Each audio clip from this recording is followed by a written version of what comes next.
Doing this. Perfect. All right, guys. So thanks for finding some time to get together.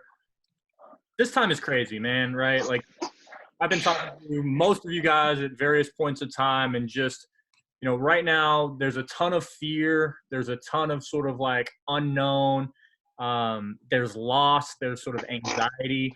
And so my hope is that um, I can help in some way, right? Athletes especially are really good at having plans, right? Whether it's working out, whether it's setting goals for themselves. When there's less clarity, things become a lot more difficult. And so um, the whole idea of community, right? Everybody here at this point, depending on if people show up later, is somehow connected to me, right? And so my hope is that I can be sort of like an anchor for you guys. I can be a resource for you guys and really help us all stay connected and work through this in the sort of most effective way possible. Before we begin, I just want you to know that I care about every single one of you guys. You guys are my priorities. And, it took me a while to kind of figure out how I wanted to approach this and sort of the information I wanted to convey. But once I did, I said, all right, I want to make sure that I get this out to the most important people in my sort of network. And those are you guys. So understand that this is just a step, right? If this works for you guys, we can do it more frequently. If this doesn't work, we can figure out something else. But just know that I'm here for you guys, and I want to be a resource to help you guys out through this time as much as possible. So, tips for dealing with situations like this. I have 5 that I've come up with. We'll probably dive into them in a little bit more depth a little bit later.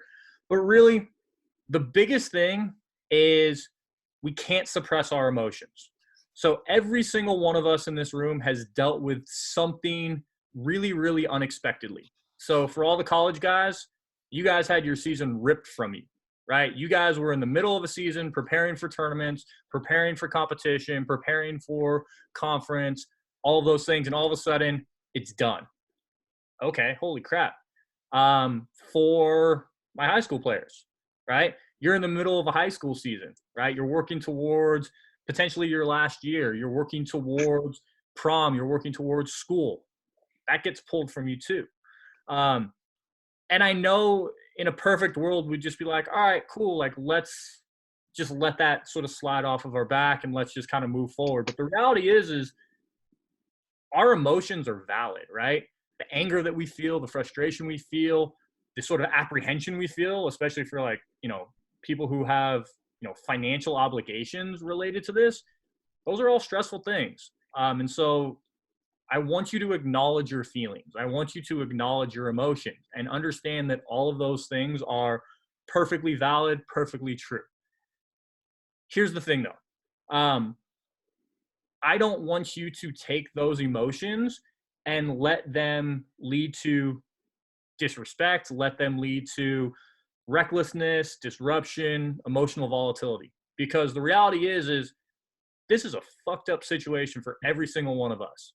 But if we don't control ourselves, we're going to make it exponentially worse. And so we as the athlete, we as the individual, we as the person ultimately have a choice in terms of what to focus on during these times. And so I want you guys to start at that place. Acknowledge that this is a very unique situation. It's a difficult situation, but also understand that we're going to find a way through it together.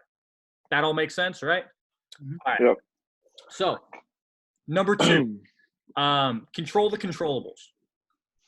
It's really easy to blame the decision makers. It's really easy to play the victim, play the what if game. I'm as much a fault of that as anyone else in this room. I'm a huge college basketball fan. And of all the seasons for something crazy like this to happen, for the NCAA tournament to get pulled, my team, San Diego State, was one of the probably top 10 teams in the nation and had a legitimate chance to win the national championship.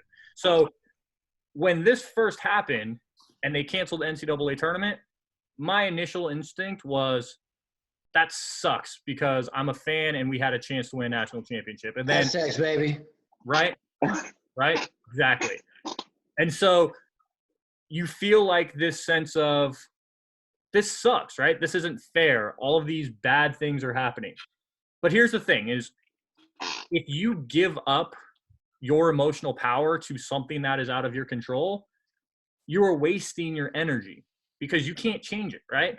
I can't change that they canceled the NCAA tournament the same way that all the tour players can't change that they've postponed the Masters or they cancel the players or all of these number of things. Um, what we can control, though, is our current situation. And for me, what really changed was trying to focus on the things I actually had control over. Well, day to day, I can't really go out and go to the golf course the same way that I had previously, but I can chip in my backyard. I can't go and meet with clients the same way that I normally would, but I can meet over Zoom, I can meet over FaceTime, I can meet over Skype, I can do all of these things. And so finding ways each day to do things that you actually have control over. There's an old saying, sort of the idea of win today or win this moment, right? That's what we're talking about. The here, the now, and really taking care of it in the most optimal way possible. Because if we can do that, we're at least one step closer. Um, One thing that we've done that's funny for me and my family is, you know how there are all of those like really silly holidays, like National Pizza Day or whatever it might be. So earlier this week, I think it was like Monday or Tuesday, or maybe it was last week. I forget at this point. All the days kind of blend together. We found out it was International Day of Happiness, and so the next day we were like, all right, cool. How are we going to like create these plans to do things that lead to happiness? And so we planned, we prepared, we did everything that we could to control that day as much as possible. You want to guess what's funny? That's probably the best day we've had this entire like 10-day period of time because we planned for it, we prepared for it, we executed it. And even though it was silly things like, oh, we're going to read this book or we're going to, watch this show or we're going to, you know, write silly things, you have a sense of control over it, right? Control the controllables. Focus on what you actually have control over. All right. Number 3, choose to get better during your time away. So there's an author, writer, meditation guy who's pretty cool. His name is Jack Cornfield, and he often explored the idea of freedom. And so one of the things that he came up with is this wisdom of uncertainty. So we as athletes, like I said earlier, are constantly setting goals. We're setting plans, we're planning, executing, going through all of these steps. And it's sort of a means to an end, right? I put in practice now so I can make the team. I put in practice now so I can qualify for this tournament. I put in practice now so I can win this event. But what Cornfield does is this whole wisdom of uncertainty, it removes that sort of ideal, right? You're not working towards anything specific. But what he talks about is finding ways to become fully immersed in the now. Now, for all of us in this room, I'm a big sort of mindfulness guy, present focus guy. That's huge, right?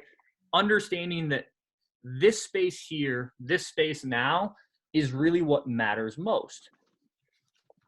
Get better at slowing down, right? We're so used to rushing. We're so used to going step by step by step by step by step and trying to just get from point A to point B to C to D to E to F that sometimes we forget to slow down and actually appreciate the moment, appreciate the space.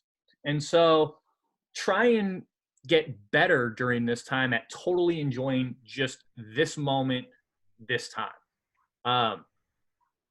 I am eternally grateful for every single one of you guys for showing up to this.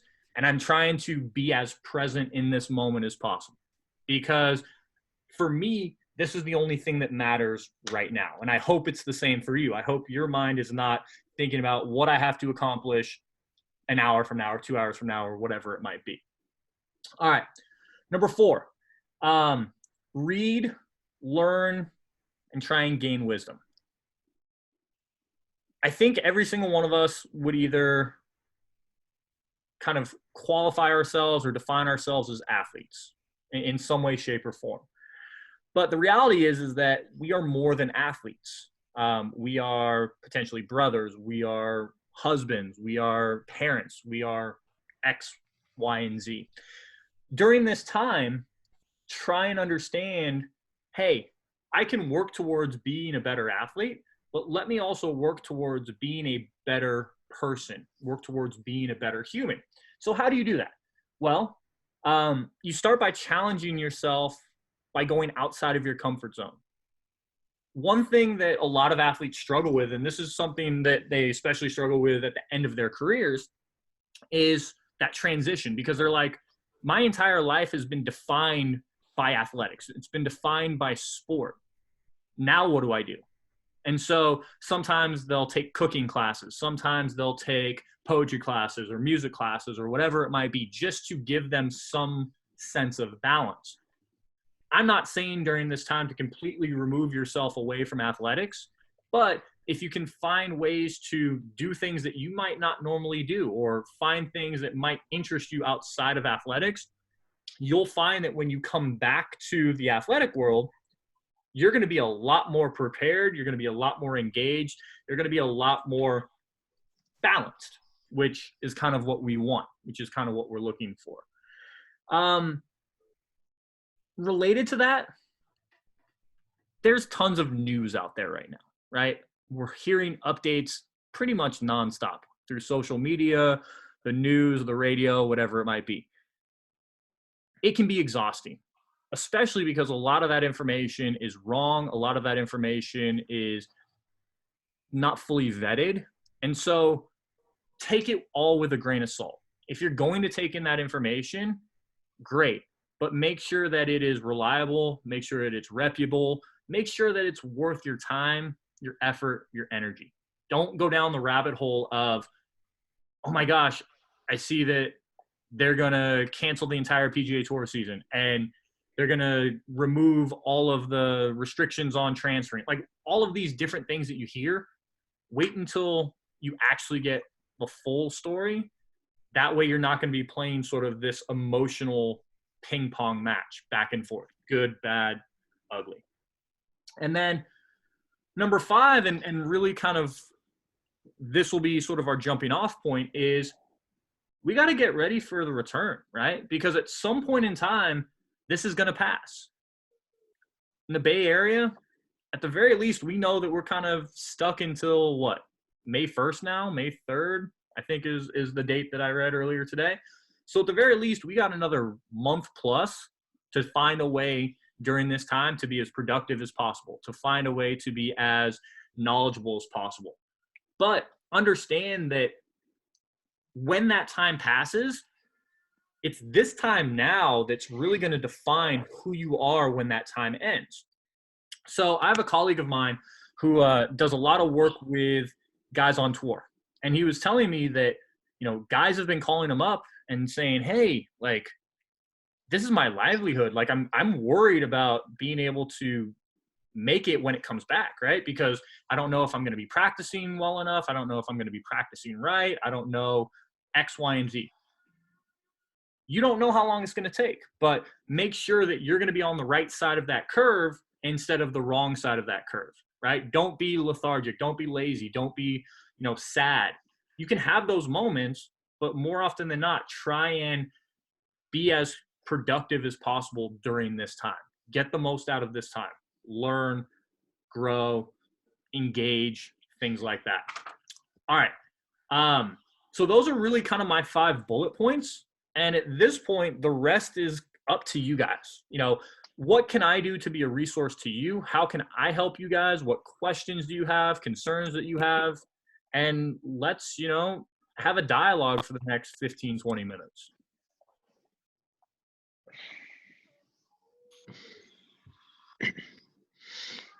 I have a question. Let's go.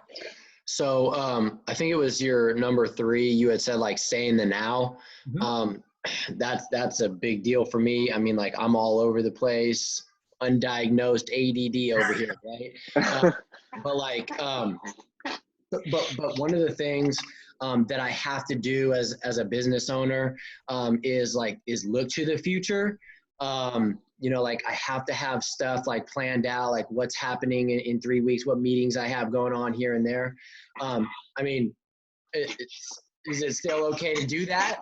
But just make sure that whenever that event is happening or whatever's going on at that point in time, like be focused, like be engaged. And I know that for some like the students, it's the same thing, right? I mean, you have to plan for tests and whatever, the upcoming tournaments and whatnot. What do you have to say about that? So even with that, there's still uncertainty, right? Because you're a business owner, you're a homeowner, right? What was the news that came out today? 4 of the largest banks in California are suspending mortgage payments for the next 3 months. Now, who's to say that a week from now, 2 weeks from now, 3 weeks from now, more information comes out, more things change. So while you may have been prepared for that event, you don't know that it actually is going to happen. And so, yes, it's perfectly fine to set goals for ourselves. It's perfectly fine to be working towards something or have something in place.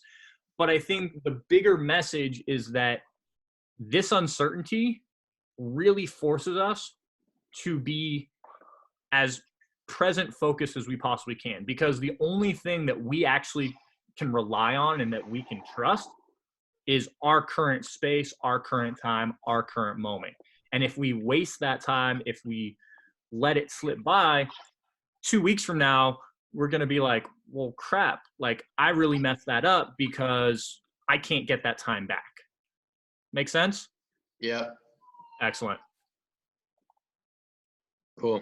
Other questions? Other thoughts? What would look what would a productive and knowledgeable day look like for you, or for us preparing to get ready for the return and stuff like that? Yeah, so part of it is you have to start asking yourself the difficult questions, right? What are the areas that are strengths? What are the areas that are weaknesses? Not to toot my own horn, right? But it's like one thing that you can always improve and that's always going to be there is the mental side, right? And so find ways to continue to improve that. Look internally and have some self-reflection and say, all right, what am I doing well? What am I not doing well? And during that time, hey, what can I do to improve that, right? For obviously specific stuff, like touch base with me and we'll be like, hey, like mentally, let's work on these couple of things during, this downtime, really setting sort of structured goals. But, from a golf perspective, from a practice perspective, try and get something out of the day instead of just like, oh, it was another day. I didn't really do anything. I sat on the couch. I went to school. I watched Netflix. It's like, you can find ways, right? Whether it's in the mirror, whether it's, doing trick shot, like engage yourself in different manners to push yourself. And don't get sort of lethargic and say, well, what am I even working towards? Like, what's the point? That's really the bigger take home message. Going off of Alex's question, just thinking the last couple of days about what I want to do and what areas I need to work on. I've kind of in the Bay Area, all the golf courses are closed. There's nowhere really to hit balls. So a couple of my teammates were like just throwing things together inside the house so they could hit like wiffle balls into stuff. Mm-hmm. I mean, I can do that. I've kind of come to the terms that I probably won't be hitting balls in this period. There's other things I could work on. I could go chip in my backyard. I could I have speed sticks. That's one thing I want to work on, like swing speed, core. Obviously I could work on anything, like if I get creative enough, but I was wondering what your thoughts on our like where I should focus my attention to. Should I try to do a little bit of everything or really focus on the stuff that's kind of easiest to do given the environment we're in? So I think ease of use is definitely, like, if you can do it, great, right? Why do you think I'm chipping in my backyard? Because I have a backyard, I can chip in it, right? Like it makes sense. What I would say though is being creative may not be a bad thing, right?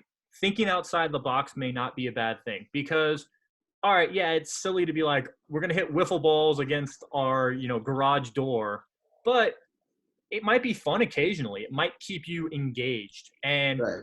instead of, hey, this is going to be 2 months off or 3 months off where I don't pick up a club, yeah, I might lose a little bit during that time if I'm hitting wiffle balls into a garage door, but it's better than nothing. So I would try and find different ways to engage yourself in sort of different manners. I think speed sticks are awesome, especially we got Joe in the room. So Joe's definitely going to be a proponent of that. CPI, I won't forget that. Yeah. But yeah, I mean, just finding ways to get the most out of it, right? Like I need to, for my own self, I have hardwood floors, right? I could probably be putting on my hardwood floors. I haven't done that yet, but that's something that keeps coming into my mind. I'm like, yeah, I should probably do that just to like keep my touch semi reasonable.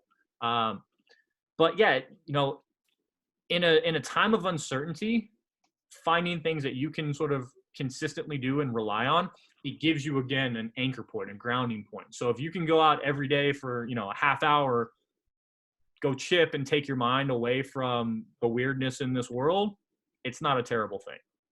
Right. Also, too, it may kind of like mold into something else, right? So it's like you may think like, oh, I'm just kind of just passively just hitting, wiffle balls into my garage door, but you may find that it kind of molds into something else, and now you're actually working on something that's actually like important. You don't know what it could become. So I think it's more of just like kind of like Nike, right? Just do it, get out there, do something, and see what it kind of molds into. Yeah, definitely. Other questions?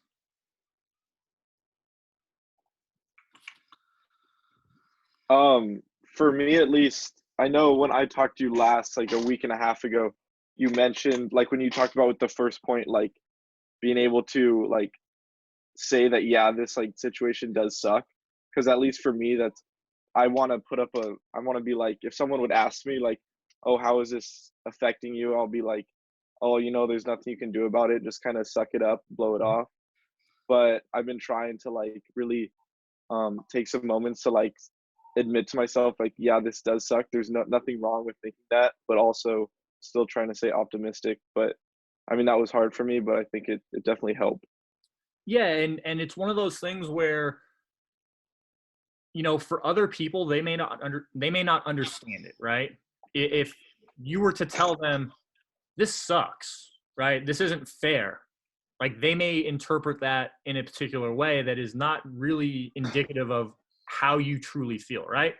I think for everybody in this room, us acknowledging that this is a crappy situation and we've had bad experiences as a result of it doesn't necessarily have to mean that I have a negative attitude about where I'm at or what my plans are moving forward. And so really kind of separating those two and saying, I'm acknowledging these bad things, but I'm also positive and focused on the here and now and getting the most out of this. So for everyone in the room, what has been the hardest part for you guys so far? I mean, kind of, I don't know, me personally, like, obviously I don't play in college. Like, I don't play college golf, but, like, obviously I love, like, I always get out and play because that's what I want to do, like, in the future. And the first, like, 2 days or 3 days of spring break when I actually got back, I was at the golf course, like, 3 times a day, or at the range, like, 3 times a day. And just, I would go, like, eat, go to golf, go back, eat, golf, and just go like back and forth. And I was like in this like groove, like with my game, and like everything was going well. And I loved like the amount of work I was getting, but then it was like, man, you can't do that anymore. Like there's literally no way to do that, but like kind of like to like combat that. I don't know. I've been trying to like do stuff around the house. Like, I don't know, like I've been, like you mentioned, like doing trick shots and stuff. I've just been like trying to chip balls into like shot glasses for like days, and it's like it's at actually the Golf. Check him out on Instagram. And give him dude, a follow. It's actually like I feel like I'm making major gains with like my touch and stuff. And like, so like, I found some kind of something to like, that keeps me like working, or keeps me feel like, you know, I'm working, even though like I'm not being able to like actually get out there and like do stuff. So Yeah, it's having direction is huge, right? Yeah. Like I said, early on, like the first week of this whole thing was like weird for me, because it's like I'm such a driven person. I'm usually really organized. I'm really prepared. I know exactly what I'm trying to take care of, what I'm trying to accomplish. And to have this sort of like blanket gray statement just over, like really kind of put like a like a wet blanket on me. But even something like this, right, where it's like, hey, all right, I got a group of people that I want to prepare for. Like, it gives you a sense of purpose, right? I'm out in my backyard, like randomly just moving bushes around, because I'm like, all right, let me just kind of like find something to do, and it gives me direction, it gives me purpose. And so little things like that, it doesn't have to be huge. Right now, win the small victories, right? You know, we talk about winning the day, win the hour, right? Win the next 30 minutes. If you can be productive in the next 30 minutes and get something that's going to help you feel better, that's going to be fuel for your soul, or your, you know, actual fuel, like that's huge too. Like, eat well, sleep well, you know, engage yourself in a variety of ways. You're going to get through this better than a lot of other people will. Because the thing that we take for granted is we have this support group, right? Every single one of you guys, no matter what, you guys can always reach out to me and always say, hey, Paul, I need your help. And I'm going to be there for you. And I'm sure it's the same for you guys too. But not everybody has that. Not everybody has that support system or that support network. So they are potentially isolated. They're potentially more anxious, more uncomfortable, because they don't have that sense of normalcy. For us, yeah, it's difficult, it's challenging, it's uncomfortable. But even something as simple as this, it creates a sense of normalcy, right? This is like the normal routine. This is the normal plan. So we can kind of get involved in that in the same way that we do with other things. Yeah, I think the hardest part for me was kind of getting over like the current, like the situation. And then for some reason, I just couldn't get motivated at the start of it. Mm-hmm. It was kind of like a sense of like all the stuff I was working for was all of a sudden gone. It's like, And what's the point, right? Yeah. And I was like, okay, well, like, what do I do now? It took me a couple of days to actually get over that, and you know, I guess find new goals and stuff like that. But yeah. And that's normal, right? And that's perfectly okay. Just keep in mind that the things that you were working towards are not suddenly invalidated. Everything that you were working towards is still valid. It's still important. It's still impactful. It's just adjusted. It's just changed. And so at the very least, hopefully this will give us a sense of more specific purpose, right? Because again, you conveyed it perfect, Alex. The idea of, I was working towards something and now I don't feel like I have purpose, right? There's no purpose because the work that I put in is not working towards anything. But guess what? The work that you put in every single day still serves purpose. It's to get you to the next day. It's to get you better for tomorrow. So when you go through that tomorrow, you're going to be one step ahead, right? I'll tell a story because a couple of you guys are really into the military, and I think it's fascinating. So some of the teaching I do, I've done some work with special operations in the military. And as a teacher, I've taught a lot of like former Navy SEALs, former special operations, and they are fascinating people. And so I often ask them, hey, tell me about like Hell Week. Like, what is that like?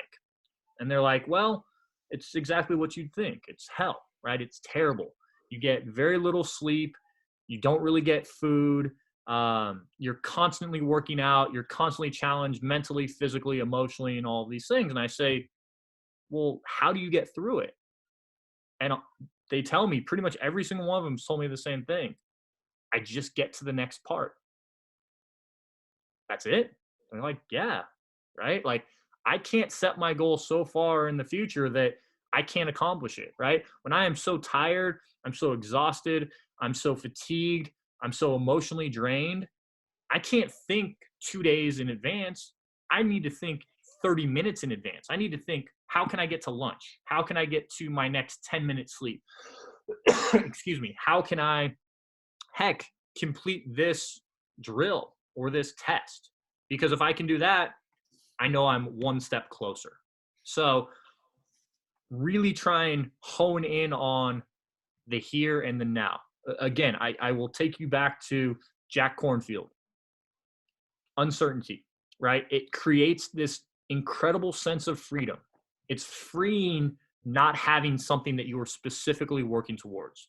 It's freeing being able to just be engaged in the here and now and try and get the most out of this space at this particular time and not worry about it leading to something else. Make sense? Yes, sir. All right. Do you guys like this? Do you think that this is helpful? Yeah. Yeah. I like it. Yeah. Okay.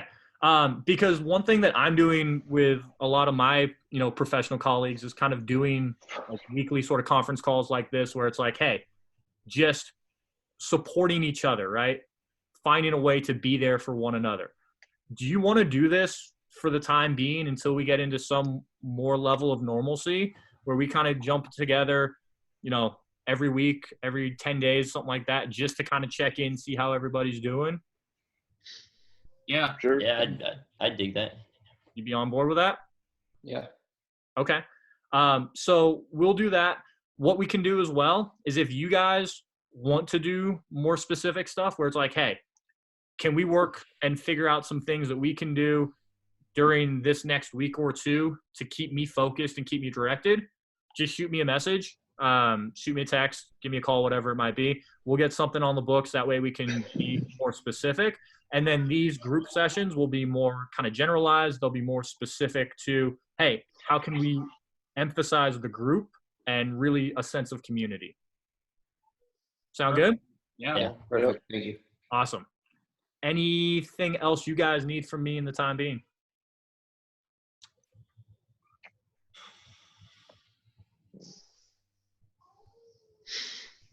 I think I'm good.